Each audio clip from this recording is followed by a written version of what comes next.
Hello, today we're making my much talked about gluten-free sandwich bread. It's in our gluten-free Dining on a Dime cookbook. Gluten-free, dairy-free. I happen to be gluten-free, dairy-free.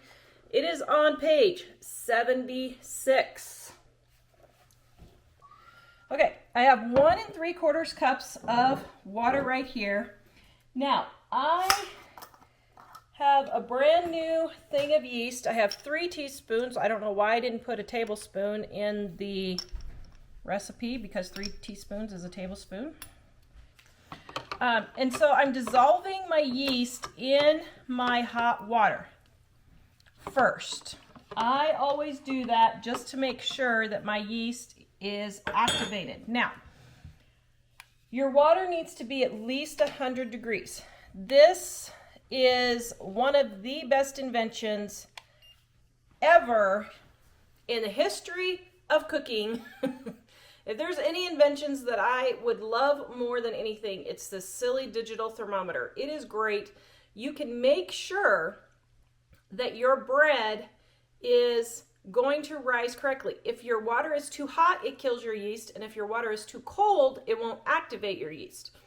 So I love using this because then I always know that my water is correct. I just use tap water, get it as hot as possible. Now, if you don't have a digital thermometer, you can stick your finger in the water and it should be very warm, but not so hot that you can't keep your finger in there.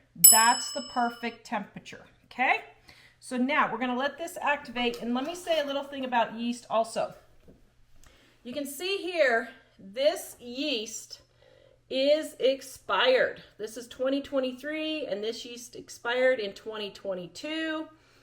I couldn't figure out why my breads weren't rising, and then I looked at the date and I was like, oops, my yeast has expired. So I have a new yeast that I'm using now. If your breads don't rise, it is because your yeast has expired or your water is too hot or cold, okay?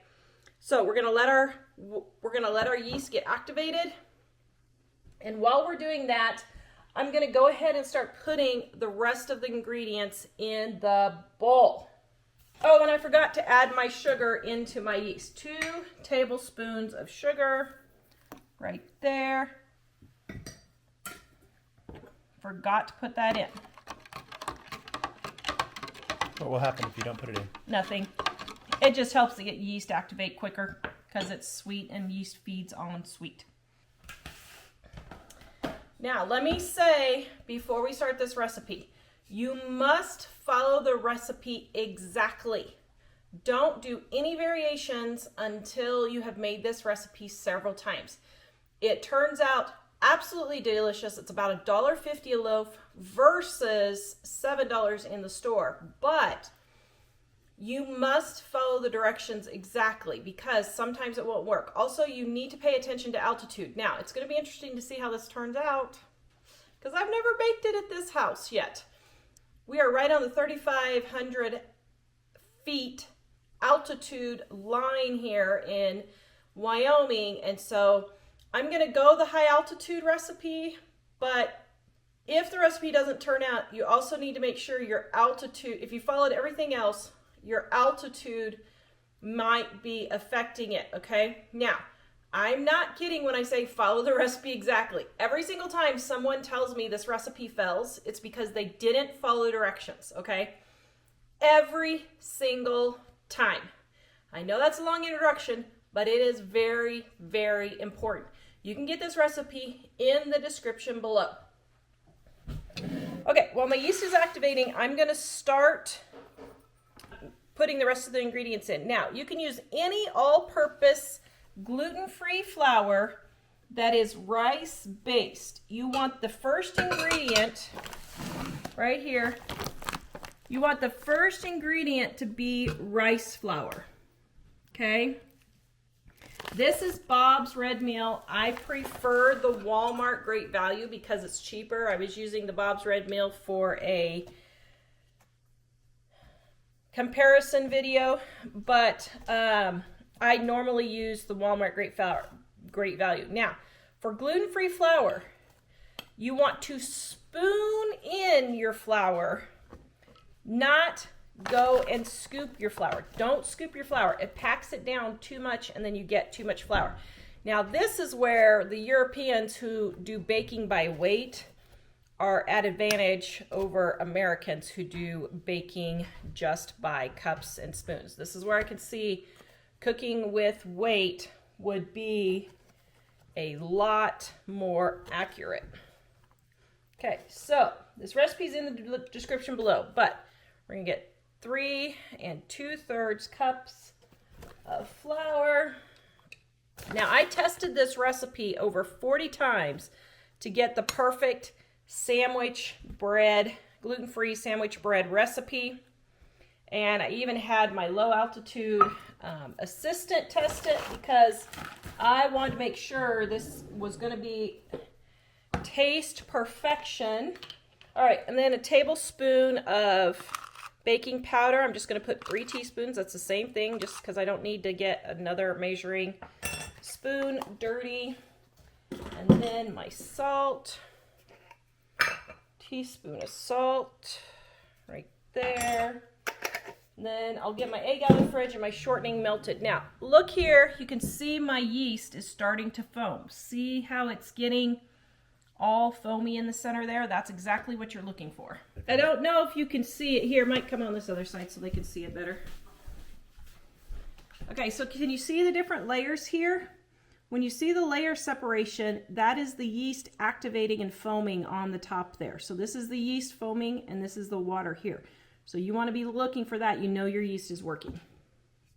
And shoot, I just realized I didn't do the high altitude version. So we're just going to see if this is going to work. Oh my goodness. Do you want to remix it? Do you want to remix it for the video? No, that's fine. We'll just give it a go, dude. This is cooking on the fly. Okay, and then shortening. Now, this recipe has to use shortening. I know all you butter lovers out there want to use butter. You can use butter if you want, but I guarantee you the recipe is not going to turn out the same. The shortening makes your bread fluffy. That's why all the pastries at the restaurants and the bakery at the grocery stores taste so much better, is because they use shortening, and shortening makes breads and pastries fluffier. So you must use shortening. Mike said, what ingredient changes it for high altitude? So it's the amount of baking powder that you use. You use slightly less baking powder for high altitude than you do regular sea level. So instead of 3 teaspoons or a tablespoon of baking powder, you would use 2.5. And the reason for that is the pressure makes it rise quicker. And this bread needs a certain amount of time to rise so it doesn't get too big. And if it gets too big, then it falls and caves in on itself. Okay, so you can see how nice and fluffy and frothy my yeast is right there. I'm going to pour that into my mixture, and then I'm going to go ahead and just use the same measuring cup and get my shortening melted. Okay, let's go melt the shortening. And all those people are going to freak out because I'm nuking the plastic. That's okay, it's good for comments. I didn't know it was microwavable.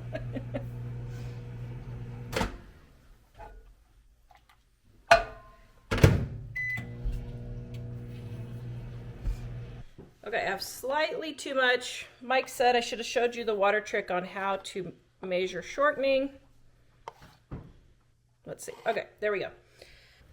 And we want our egg right there.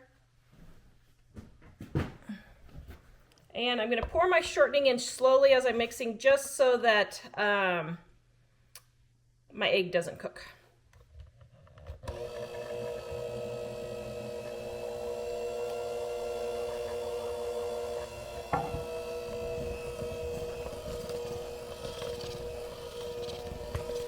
Now, you want to mix this very thoroughly so there are no lumps at all.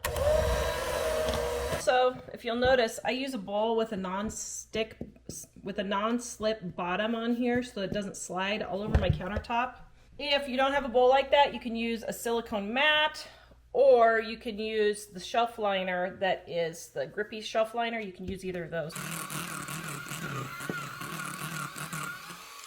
The next thing you want is to make sure that you have the proper pan. You need a 9 by 5 by 3 inch pan. Do not use an 8 by 4 inch pan. It will not work. You need a 9 by 5 by 3 inch pan. Now, I got this one off of Amazon. It also helps if it has the corrugated, I don't know, what do you call that, dear? I would say corrugated sides. Corrugated sides, because this helps the bread climb up the top and hold to the top better so it doesn't fall. So a corrugated pan, I will link this one in the description below, but that is very important also, okay? So I'm gonna spray my pan with a little bit of cooking spray, just like so.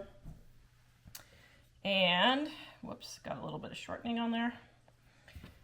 Then we're gonna just scoop this in the pan.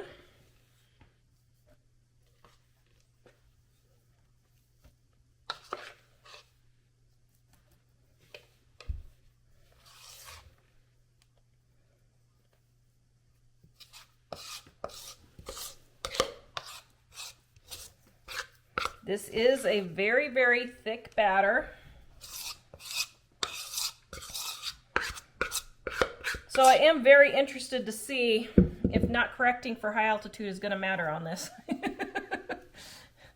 Because I haven't cooked this here in the new kitchen yet. So it'll be interesting to see. Okay, now, whatever your top looks like after you're finished putting it in the pan is how it's going to look in the finished product. So you want to get it as nice and neat and smooth as possible, which is a little difficult to do, but you can just call it rustic country gluten-free bread. Is that what you can do, is if you can't get it really? Yeah. That's what I do with my pies. I just call them rustic if I can't get them to look pretty. Or old-fashioned. Old-fashioned, which is pretty much always. You can also, if you really want to look smooth. So does the gluten-free always look that sturdy in the dough? Yes, the gluten-free is always that sturdy in the dough. If you're just really, really need a laxative and you can't stand having a rustic rough top, you can take a small amount of water on your fingers and just push it down and get it a lot smoother that way also.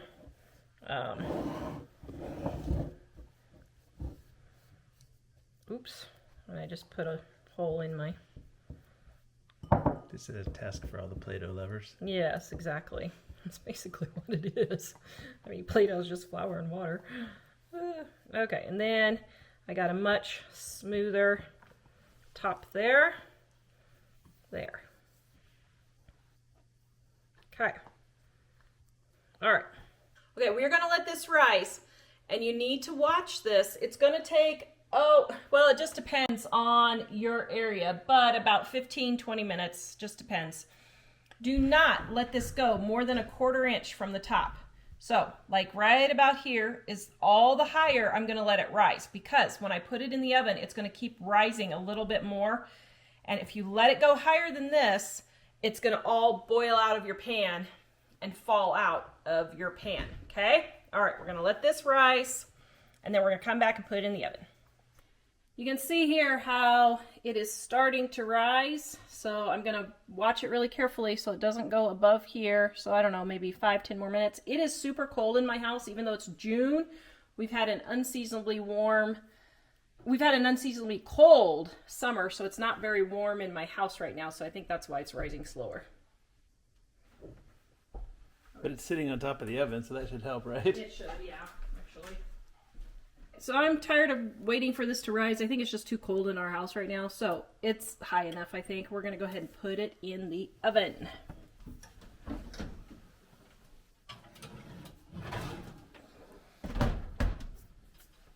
So Mike is making fun of my... You always say follow the recipe exactly. I said, dear, you're too impatient. It's like, I'm tired of waiting for it to rise. And I was like, so I'm just hoping that the not quite making it for high altitude with the possibly a little too much baking powder Well, if I don't let it quite rise all the way because I'm too busy to watch it rise, then maybe those will counteract each other and it'll be perfect. Okay, I don't listen to my own instructions, do I? No. By the way, you still have flour in your hair from our sugar cookie video. This is another one of the best inventions in the world, is a meat thermometer. Now, you want your bread to be between 200 and 205 degrees. So I'm going to do mine, we'll just say 203 degrees. This will make sure that your bread is done in the middle. So I'm about halfway through the baking. So I got my thermometer in there. Right now it is 88.99. When it hits 108, then when it hits 203, I will know my bread is done and it'll beep. Okay, my timer has gone off. I'm going to leave it just about 5 more minutes just to get a little bit more brown. All right, yum. There we go, that looks pretty tasty. Now we're gonna let this cool 5 minutes in the pan, and then we're gonna take it out and I will taste test it. Okay, it's been 5 minutes. Now, you really don't wanna wait longer than 5 minutes to get this out of the pan because the condensation will make the bread get soggy. Then I also turn it on its side so the top doesn't fall. Now, we're gonna let this cool for a full hour. Now, I will tell you, my boys, who I love very much down deep in my heart, if they know that Mom has made this, they will dig into it right away. But they're not digging into it today, are they? Because we have to show what it looks like. And my boys would prefer this bread even over regular bread. So we're going to try and keep them out of it for the next hour to let it cool, and then I will cut it and let you see what it looks like. My bread is mostly cooled. It's only been about 40 minutes, but that's okay. And I'm breaking all my own rules, aren't I? Yes. But if you guys want to freeze this, like I'm the only person gluten-free in my house, although the kids will eat it. But if you're like the only person gluten-free in your house, like me, slice it and then freeze it, and then it's a little bit better. You can just take out the slices.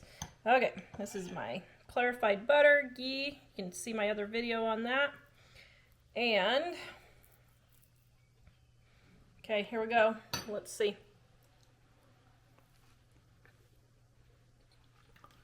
Oh my goodness. That is really good. Yum. Gluten-free, dairy-free sandwich bread. Hey, where's my bread going? Where is my bread going? Where is my bread going?